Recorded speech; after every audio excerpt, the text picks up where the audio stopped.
1972. Udara di desa Lubuk Panjang terasa lembab dan berat, seperti ada sesuatu yang menggantung di antara kabut pagi.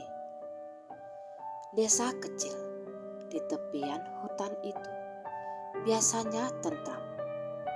Suara ayam berkokok bersahut-sahutan, anak-anak berlari di jalan tanah yang masih berlumpur, dan para ibu mencuci pakaian di sungai yang airnya jernih. Namun, sejak beberapa bulan terakhir, ketenangan itu terusik oleh satu nama, Fatimah. Gadis berusia 15 tahun, anak sematawayang dari pasangan Pak Udin dan Bu Rima. Dulu, Fatimah dikenal sopan, rajin membantu ibunya di dapur, dan senang menanam bunga di halaman depan rumah mereka. Senyumnya lembut, tutur katanya halus. Tapi kini, siapapun yang menatap matanya akan merasa ngeri. Kadang matanya tampak sendu, seolah sedang memendam kesedihan mendalam. Kadang berubah dingin, menatap tajam, hingga membuat orang yang dipandang merasa seperti dihakimi. Dan di lain waktu, ia bisa tertawa terbahak-bahak tanpa sebab, lalu menangis sesungguhkan dalam hitungan detik. Semua itu bermula setelah Fatimah pulang dari sungai di suatu sore. Hari itu, Bu Rima sempat menegurnya. "Nak, kenapa lama sekali di sungai? Matahari hampir tenggelam." Fatimah hanya menatap ibunya sebentar. Bibirnya bergetar, lalu tersenyum alih. "Air sungai itu indah sekali, Bu. Banyak yang bermain di dalamnya." Sejak kalimat itu keluar, kehidupan keluarga mereka tak pernah sama lagi. Malam-malam di rumah panggung milik Pak Udin mulai terasa janggal. Kadang terdengar suara langkah kaki dari dapur, padahal tak ada siapapun. Pernah pula Bu Rima terbangun karena mendengar anaknya berbicara sendiri. Nadanya berubah-ubah, kadang seperti suara anak kecil, kadang seperti suara perempuan dewasa yang berat dan serak. "Jangan pergi dulu, nanti dia marah. Aku cuma pinjam tubuh ini sebentar. Mereka bilang aku harus tetap di sini." Bu Rima mencoba menepis ketakutannya.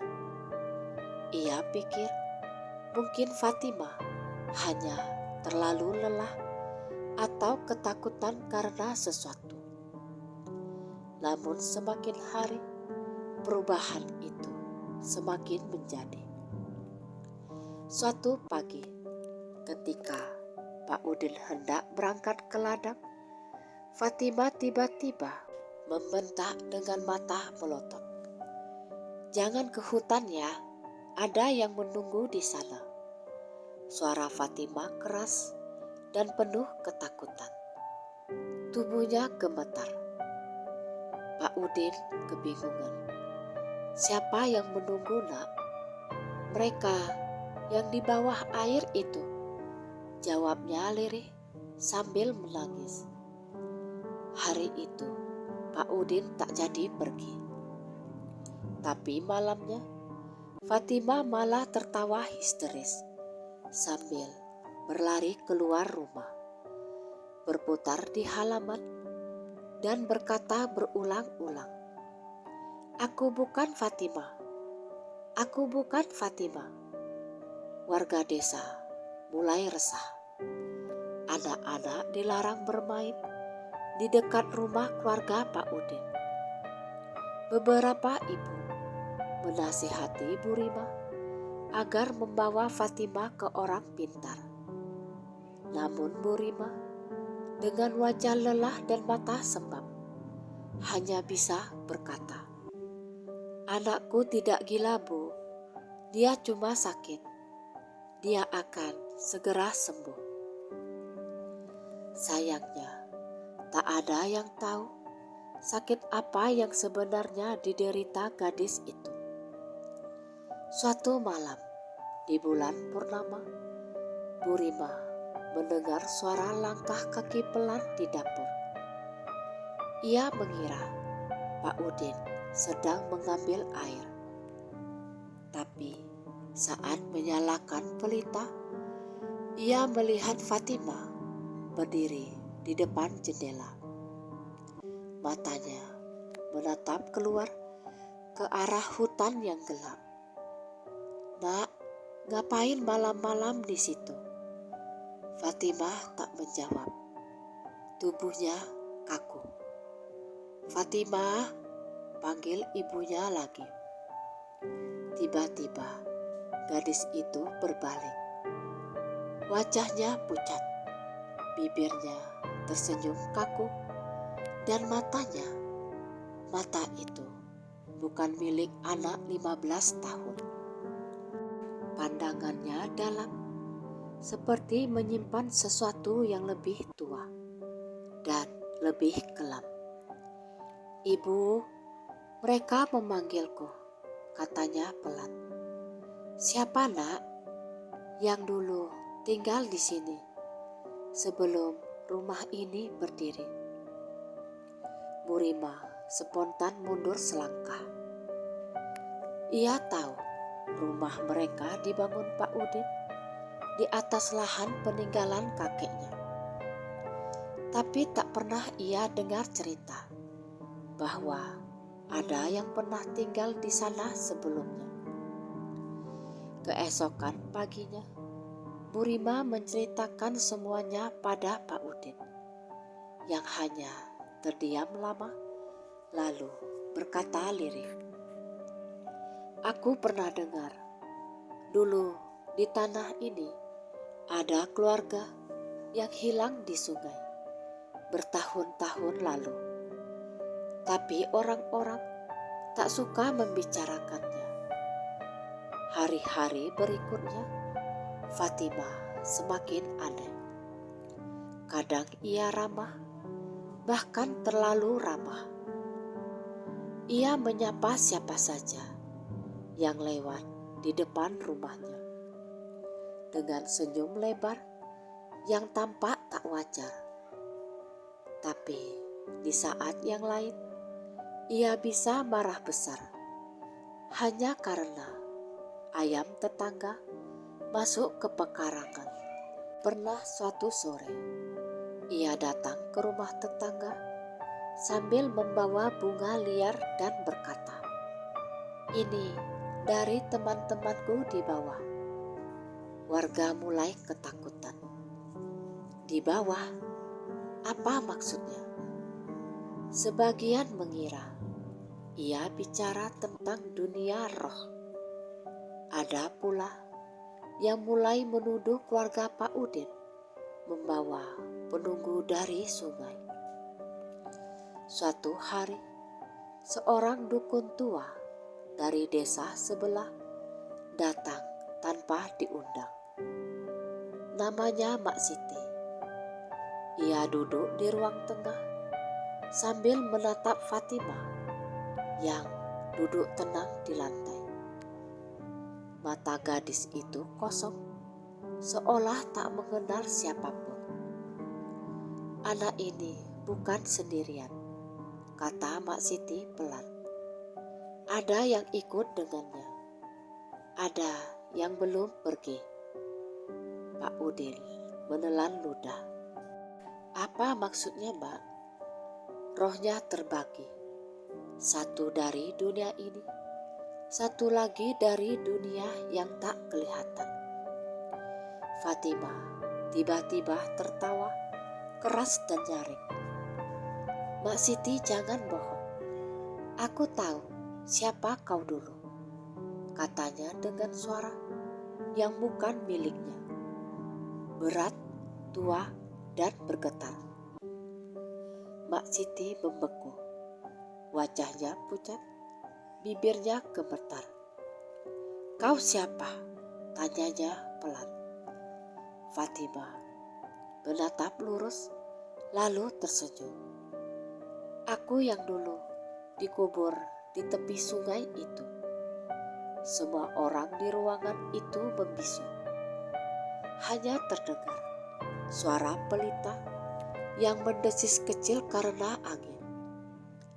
Dan malam itu, untuk pertama kalinya, Pak Udin menyadari anaknya bukan lagi Fatima yang ia kenal.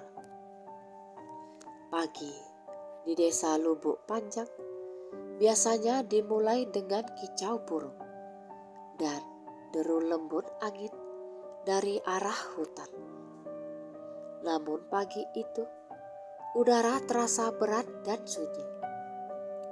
Tak ada anak-anak yang berlarian di jalan tanah.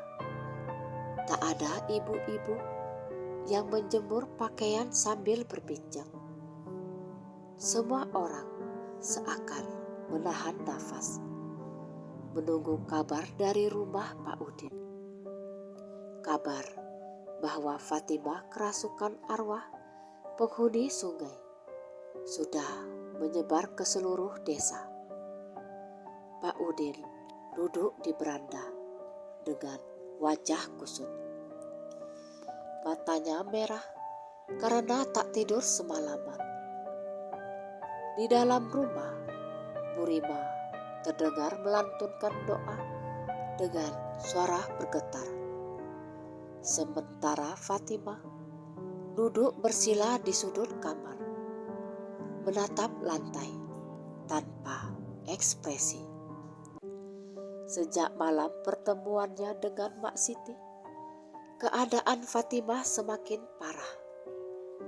Kadang ia bisa tertawa terbahak-bahak hingga air matanya keluar. Kadang menjerit ketakutan sambil memegangi kepala. Lalu tak lama kemudian menangis pelan seolah sedang kehilangan seseorang.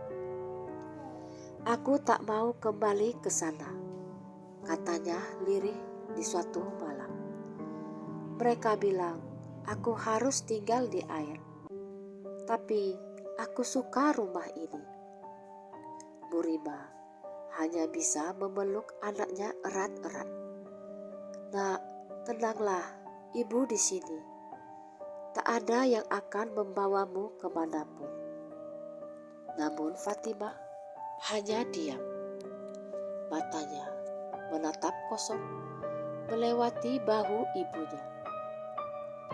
Beberapa hari kemudian, Mak Siti kembali.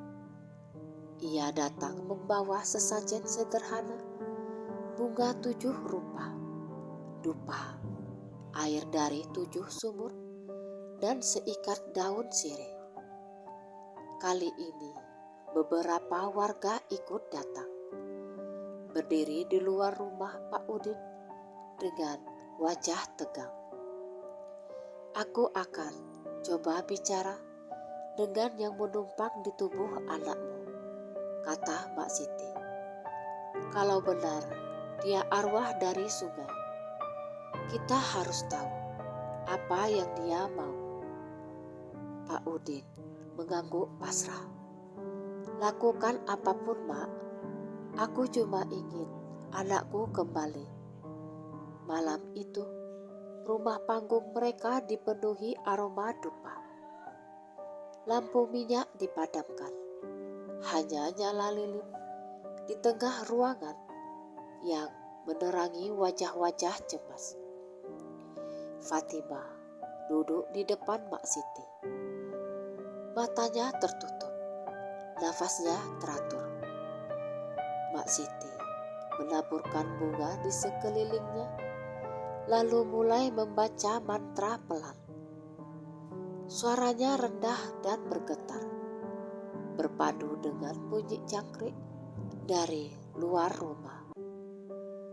Beberapa menit berlalu, hingga tiba-tiba tubuh Fatimah menegang. Matanya terbuka, tapi pandangannya bukan pandangan Fatimah. Ia menatap Mak Siti dengan sorot yang tajam, lalu tersenyum dingin. "Kau yang dulu menutup jalanku, kenapa sekarang panggil aku lagi?" Suara itu serak dan berat, seperti keluar dari dua mulut sekaligus. Beberapa warga di luar rumah berteriak ketakutan. Mak Siti tetap duduk tegak. "Siapa kau sebenarnya?" "Aku dulu tinggal di bawah air itu. Aku dijebak, ditinggalkan, lalu dilupakan. Tubuhku hanyut, tapi jiwaku terperangkap di dasar sungai. Dan sekarang kau masuk ke tubuh anak ini," ucap Mak Siti. "Dia datang padaku. Dia menyentuh batu tempat aku bersemayam. Aku hanya ingin merasakan hidup sekali lagi." Suara Fatimah berubah menjadi lembut. Matanya menatap sekeliling seolah bingung. "Bu, kenapa semua orang melihatku begitu?" Bu Rima berlari memeluknya, menangis terseduh-seduh. Tapi belum sempat ia bicara, Fatimah kembali menjerit. Kali ini suaranya parau, seperti dari kedalaman air. "Kembalikan aku ke sungai, atau akan kubawa dia bersamaku." Mak Siti cepat-cepat memercikkan air dari kendi ke wajah Fatimah sambil membaca doa. Tubuh gadis itu tersentak keras, lalu terkulai lemas. Suasana hening beberapa detik. Semua mata tertuju padanya. "Sudah," kata Mak Siti pelan. "Untuk sementara dia pergi, tapi dia belum benar-benar lepas." Pak Udin menghela nafas berat. "Apa yang harus kami lakukan, Mak?" "Kau harus ke sungai itu. Temukan batu yang disebut anakmu. Bersihkan dengan air doa dan berikan sesajen."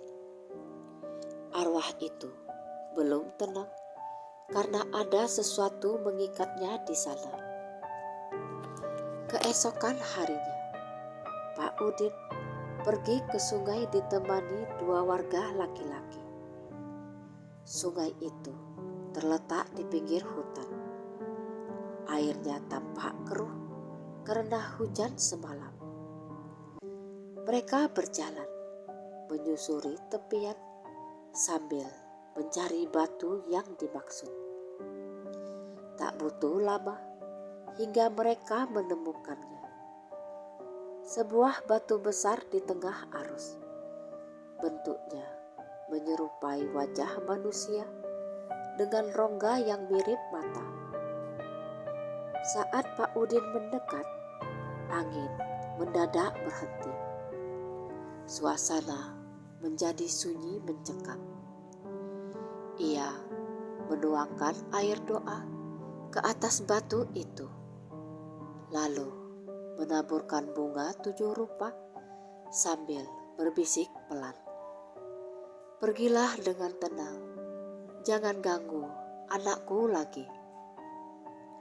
Namun baru saja ia hendak berbalik, arus sungai tiba-tiba bergolak.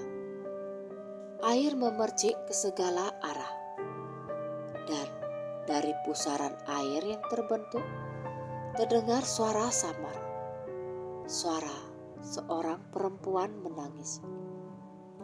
Salah satu warga yang ikut bersamanya jatuh terduduk ketakutan. "Pak, ada bayangan di air itu." Pak Udin menatap sungai, dan benar, di antara riak air tampak wajah pucat seorang gadis menatapnya dengan mata kosong. Lalu perlahan bayangan itu menghilang. Mereka segera pulang. Tapi malamnya Fatima justru kembali mengamuk. Ia menjerit histeris sambil memukul-mukul lantai berteriak, "Kenapa kalian ganggu dia? Dia marah." Bu Rima berusaha menenangkannya. Tapi Fatima menepis pelukan ibunya dengan kekuatan luar biasa. Tubuhnya kecil, namun dorongannya kuat hingga Bu Rima terjatuh ke lantai. "Aku janji takkan biarkan mereka tenang sebelum dia dibebaskan," teriaknya dengan suara bukan suaranya sendiri. Mak Siti dipanggil lagi malam itu juga. Tapi begitu sampai di rumah, perempuan tua itu langsung memucat.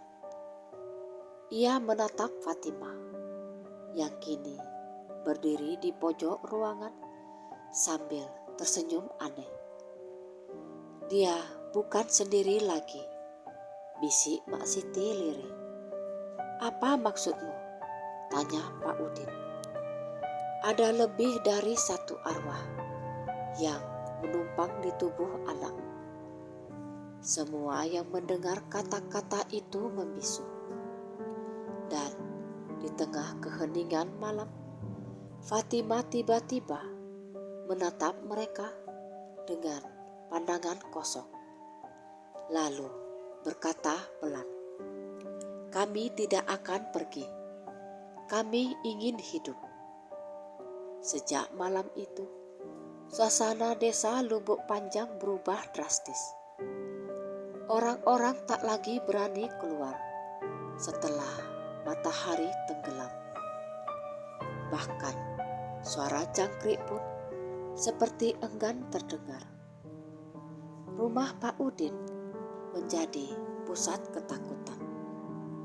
Bukan hanya karena jeritan Fatima yang sering terdengar sampai ke ujung jalan, tapi juga karena kejadian-kejadian aneh yang mulai menimpa warga.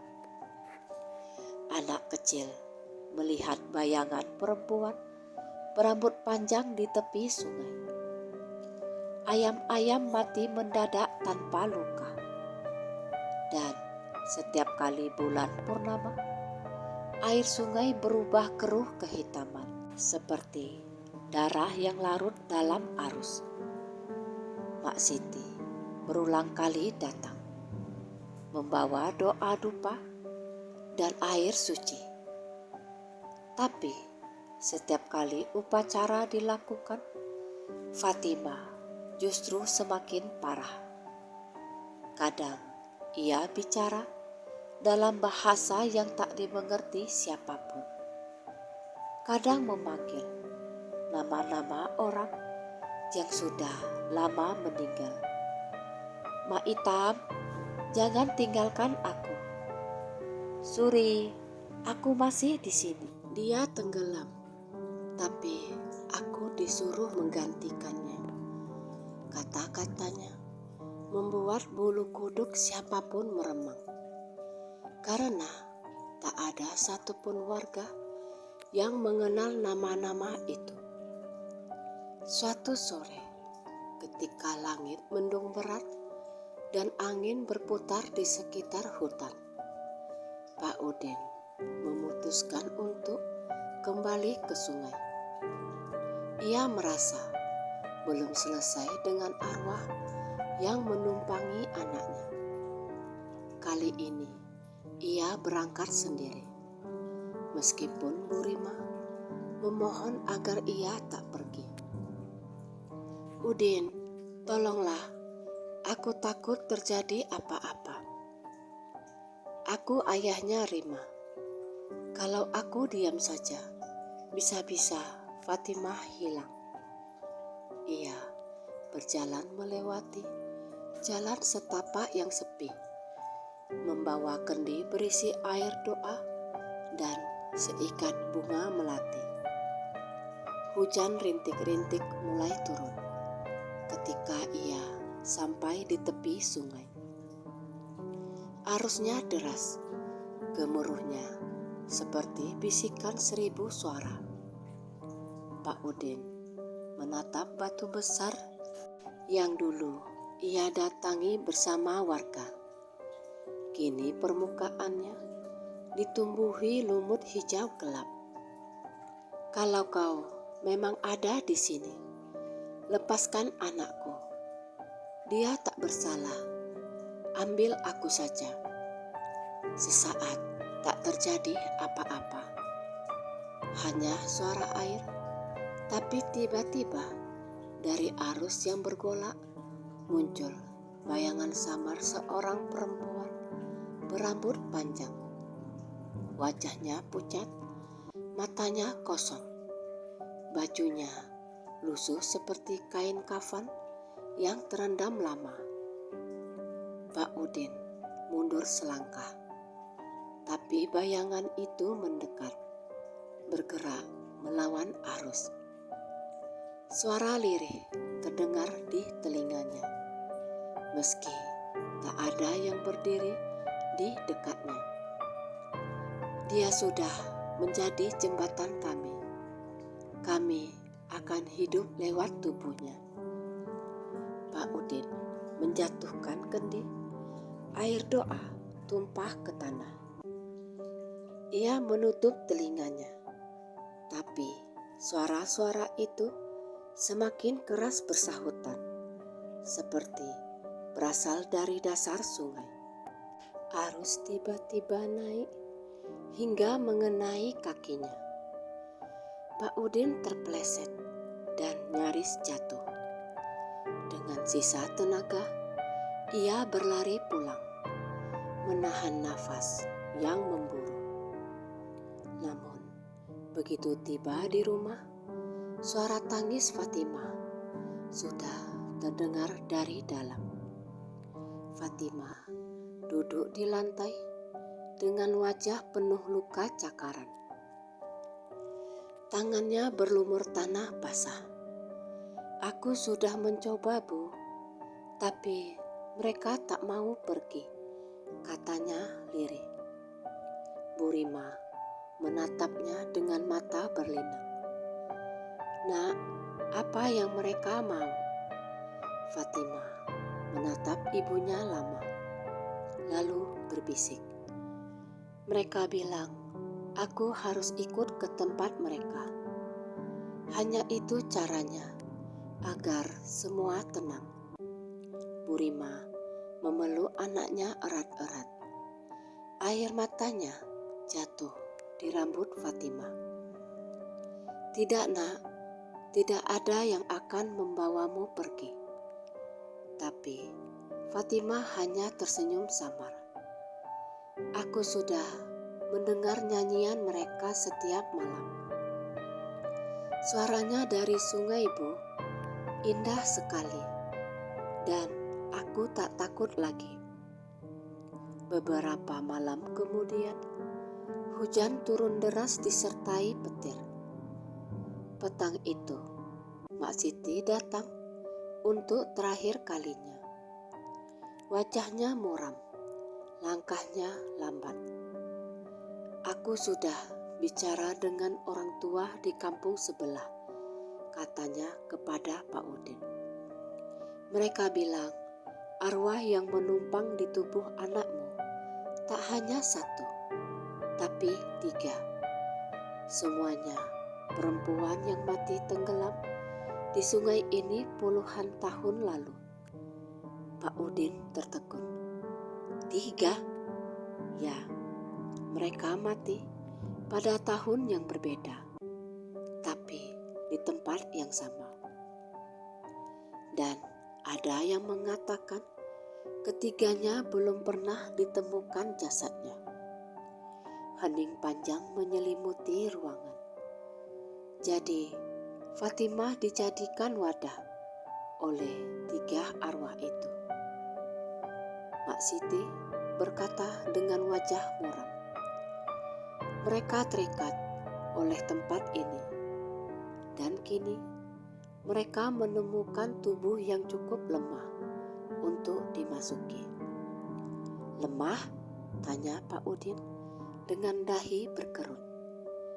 Anakmu terlalu sering bermain di sungai sendirian, bukan?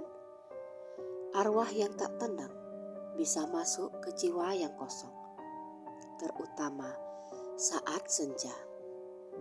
Dia menyentuh batu itu dalam keadaan sendu. Maka mereka datang. Bu Rima menutup mulutnya terisak. Ia teringat hari itu Fatimah memang pergi ke sungai setelah bertengkar kecil dengannya. Gadis itu sempat berkata, "Aku ingin sendiri. Aku ingin bicara dengan air, karena hanya air yang mau mendengarku." Dan sejak hari itu, semuanya berubah. Malam itu, Mak Siti memutuskan melakukan ritual terakhir, yaitu pemisahan roh. Ritual yang berisiko tinggi, sebab jika gagal, nyawa tubuh yang ditumpangi bisa lenyap. Kalau gagal, anakmu mungkin tak akan kembali sama sekali. Pak Udin dan Bu Rima saling berpandangan, lalu mengangguk. "Kami rela," kata Pak Udin lirih, "asal jiwanya bisa tenang." Malam itu, rumah mereka diterangi puluhan lilin. Fatimah dibaringkan di tengah ruangan. Tubuhnya dibalut kain putih. Mak Siti duduk di sisi kepalanya, sementara Bu Rima dan Pak Udin memegang tangan anak mereka. Ritual pun dimulai.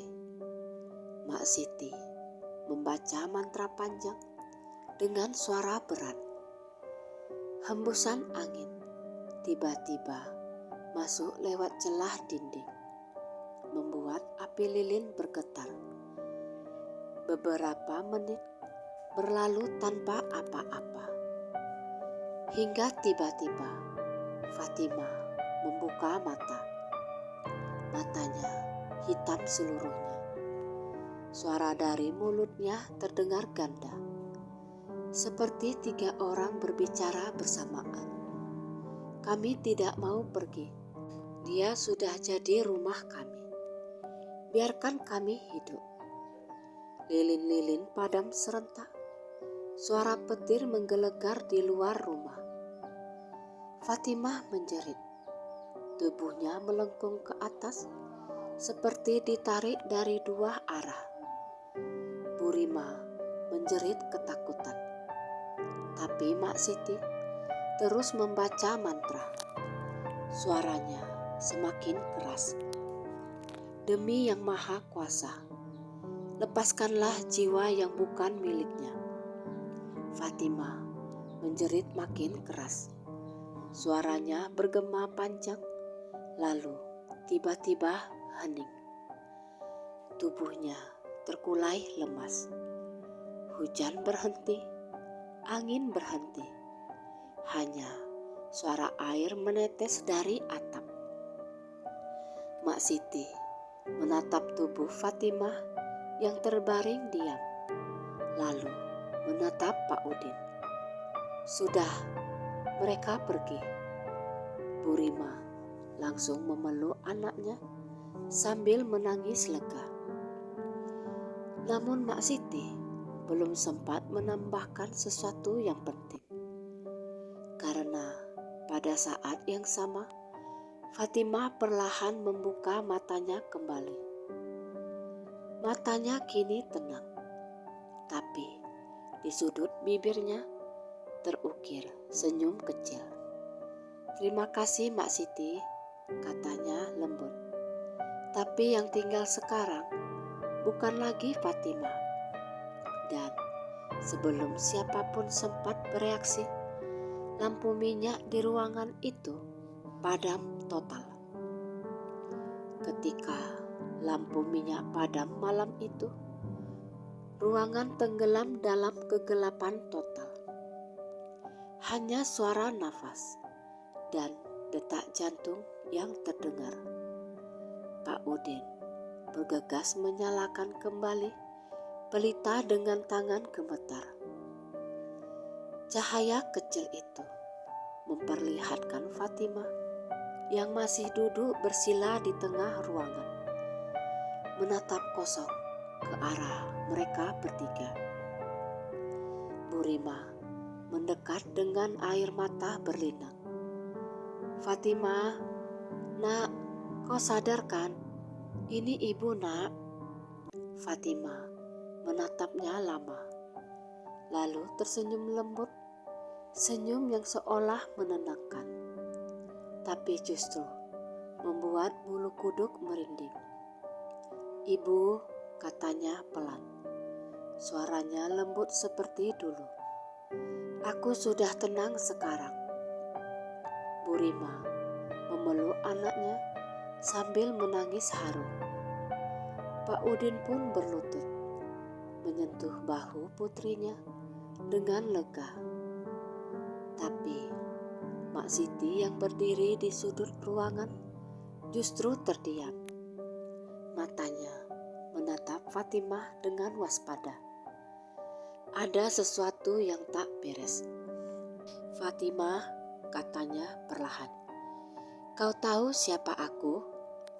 Fatimah menoleh perlahan. Senyumnya memudar, berganti ekspresi datar. Mak Siti yang dulu menutup jalan air. Suara itu bukan lagi suara Fatimah. Nada berat dan dalam kembali muncul, disertai sorot mata yang kelam. Mak Siti mundur selangkah. "Tidak, mereka belum pergi. Mereka bersembunyi di dalam tubuhnya." Seketika tubuh Fatimah menegang, lalu tertawa kecil. "Kau pikir mudah mengusir kami, Mak Tua? Kami telah menunggu puluhan tahun, dan tubuh ini sangat sempurna." Pak Udin berteriak, "Lepaskan anakku, setan!" Dan langsung memeluk Fatimah, mencoba menahannya. Tapi tubuh kecil itu tiba-tiba menjadi begitu kuat. Fatimah mendorong ayahnya hingga terjatuh ke lantai. "Kau dulu menebang pohon di pinggir sungai, bukan?" katanya dingin. "Itulah tempat kami bersemayam. Kau telah merusak semuanya." Pak Udin terdiam. Ia memang pernah menebang sebatang pohon besar di tepi sungai untuk membangun rumah mereka. Tapi ia tak tahu pohon itu dianggap keramat oleh warga dulu. "Ampuni aku," katanya sambil terisak. "Aku tak tahu." "Penyesalanmu tak mengubah apapun," suara itu menjawab. Angin tiba-tiba bertiup kencang, menembus celah dinding rumah panggung itu. Lilin padam lagi. Bu Rima memeluk suaminya, sementara Fatimah berdiri di tengah ruangan. Rambutnya terurai, matanya bersinar samar seperti bara. "Kami akan kembali ke air, katanya pelan. Dan dia bisa ikut bersama kami. Mak Siti cepat-cepat mengambil botol air suci dari dalam tasnya dan memercikkannya ke arah Fatimah sambil membaca doa keras. Namun air itu langsung menguap sebelum sempat menyentuh kulit gadis itu. Fatimah menjerit, bukan karena sakit, tapi karena marah. Kau berani menentang kami lagi, Mak Tua? Mak Siti berusaha terus membaca doa. Tapi tiba-tiba tubuhnya terpental ke belakang, menghantam dinding. Suara kayu retak terdengar keras. Pak Udin dan Bu Rima menjerit memanggil namanya. Tapi perempuan tua itu sudah tak bergerak. Fatimah mendekat perlahan ke arah orang tuanya. Langkahnya tenang, matanya dingin. Terima kasih sudah merawat tubuh ini, katanya dengan suara yang kini berganti-ganti. Kadang suara Fatimah, kadang suara perempuan lain yang lebih tua. Tapi waktunya sudah habis. Kami harus kembali. Bu Rima menatap anaknya sambil menangis, memeluknya sekuat tenaga. Fatimah, nak, lawan mereka. Kau anak ibu. Jangan biarkan mereka ambil tubuhmu. Fatimah terdiam sejenak. Tubuhnya bergetar. Air mata mengalir di pipinya. Bu, aku capek, katanya lirih. Suara gadis 15 tahun itu muncul lagi. Aku ingin tidur, tapi mereka tak mau diam. Pak Udin menggenggam tangan anaknya erat.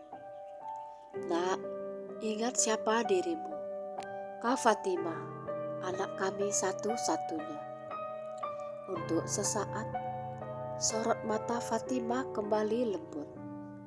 Tapi tiba-tiba, ia menoleh ke arah pintu dan berbisik. Mereka datang menjemput. Dari luar rumah, terdengar suara air bergemuruh. Padahal hujan sudah berhenti sejak sore. Bunyi air itu makin lama makin dekat.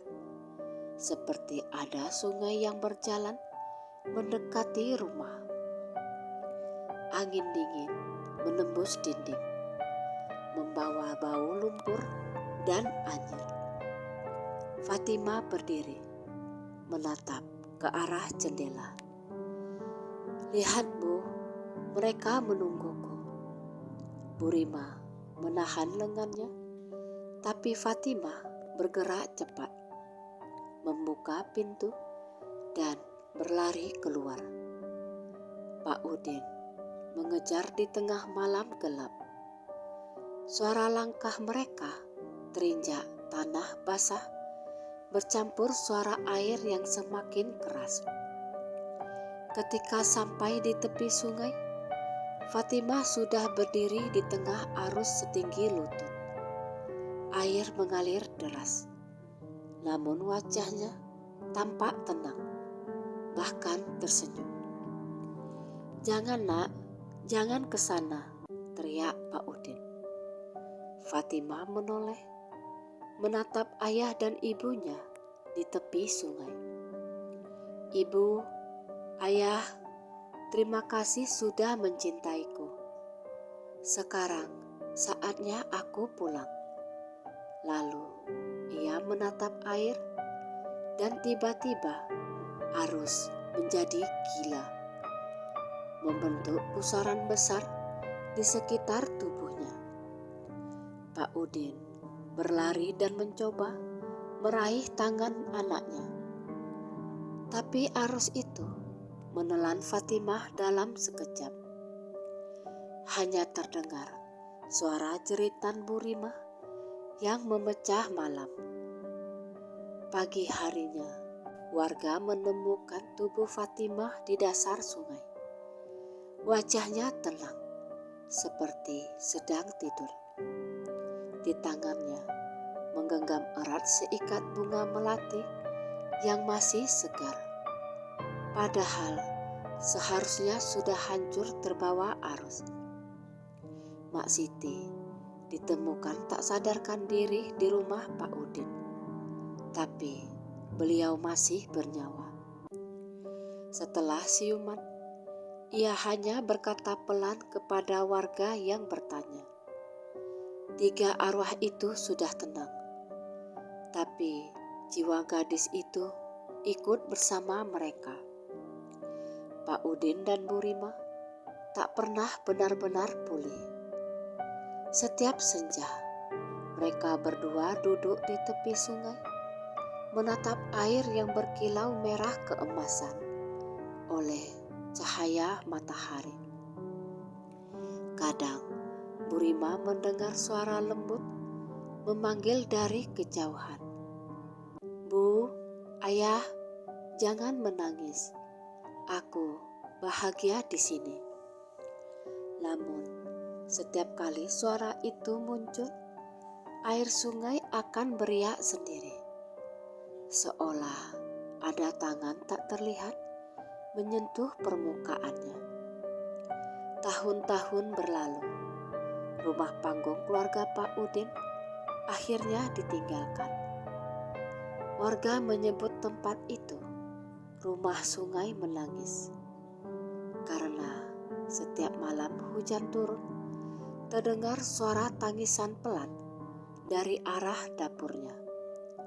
Suara seorang gadis muda yang berganti tawa dan isak seperti dulu, seperti Fatimah. Dan setiap kali bulan purnama muncul di atas sungai, beberapa warga bersumpah melihat bayangan seorang gadis berdiri di tengah arus. Rambutnya terurai panjang, memeluk bunga melati putih, tersenyum lembut sambil berbisik, "Aku hanya ingin hidup sebentar saja."